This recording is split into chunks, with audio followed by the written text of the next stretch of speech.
Welcome to Mollik's EDUCARE Accounting 6. Formula of balance sheet.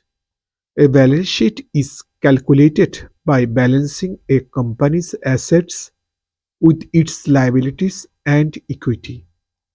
The formula is total assets equal to total liabilities plus total equity. Cash book.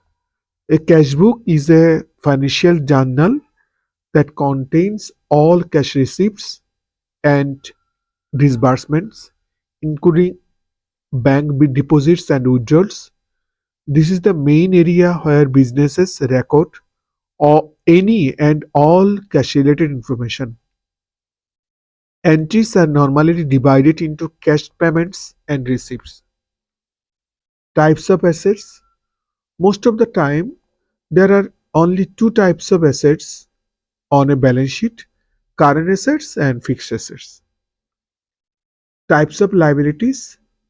Businesses sort their liabilities into two categories: current and long term.